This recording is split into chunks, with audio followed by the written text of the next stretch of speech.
Magandang Centrina morning sa ating lahat, sa mga lalong-lalo na sa mga clients namin, sa mga future na magiging clients namin. So andito tayo ngayon sa Centrina Alaminos.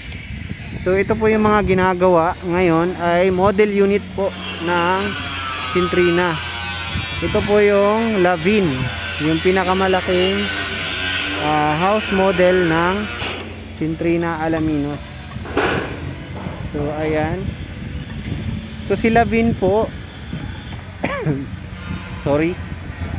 Si Lavin po ay merong 5 bedrooms, 3 toilet and bath, may lanay, may 2 carport, at tapos meron siyang attic or parang semi 3 floors po siya.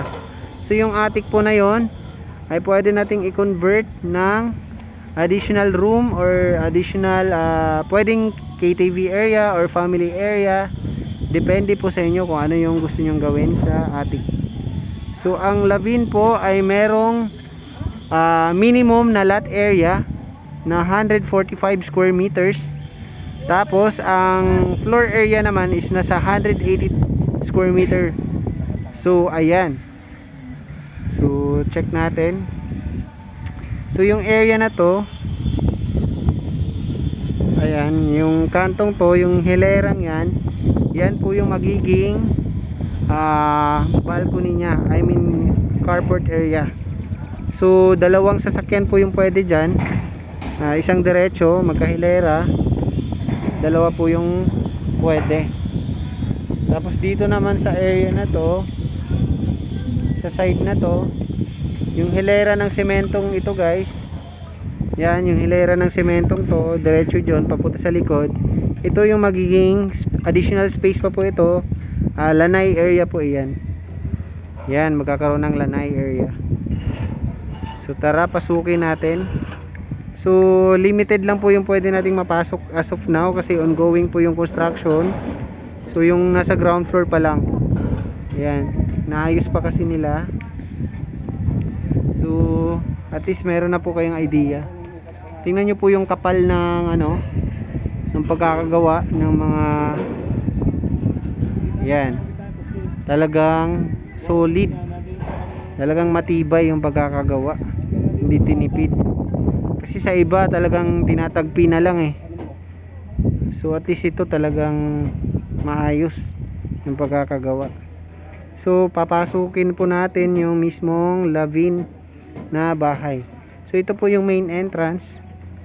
Kita nyo naman yung bintana niya, talagang malaki. Ayan, may bintana dito sa living area. Meron ding bintana dito sa room sa baba. So check natin.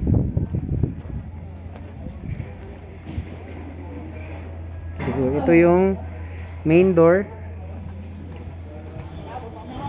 Tapos yung area na to, yung merong bakal na to, ito yung papunta sa second floor.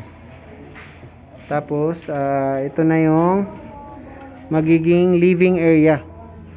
Yan, yung sa side na to, living area po ito. Ayan. So mataas yung ceiling. Yan, living area. Tapos ito yung toilet sa baba. Ayan, toilet sa baba. Tapos ito na yung possible na magiging dining area. Tapos dito sa area na to is yung room sa baba. Dalawa po yung room sa baba. Ayan, ito yung medyo mas malaking na room sa baba. So makikita nyo, may provision na siya ng aircon, 2 bintana. Ayan, malalaking bintana para ma-assure natin yung ventilation.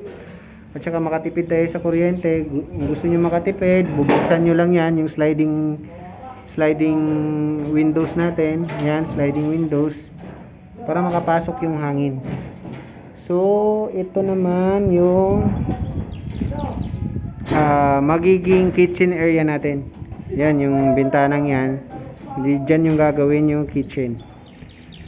So yan, tapos may isang room pa sa baba. Yan, yung room sa baba. Medyo mas maliit siya compare dun sa kabila. So advantage itong bahay na to kung meron kayong mga kasamang medyo may edad na. Kasi usually kapag gano'n, ayaw nila nang umakit-akit na sa hagdan. So ayan, yung kitchen. Yung kitchen nyo naman, pwede nyong palakihin pag ganyan. Paikot dito sa gilid. Tapos lalagyan nyo ng mga divider sa pinakataas or overhead kitchen cabinets. Pwede nyong lagay. So ayan lang yung pwede nating masilip for now for Lavina area.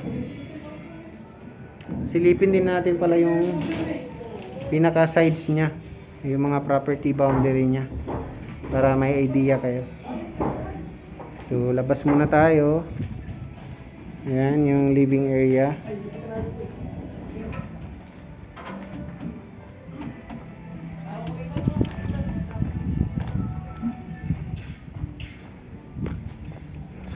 Ayan. Ito yung carport ulit. So mula dito sa sa gilid. Ayan.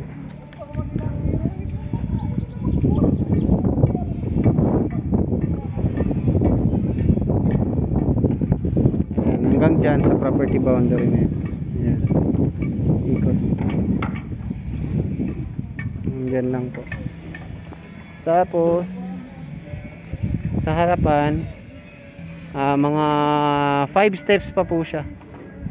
5 steps pa po mula dyan.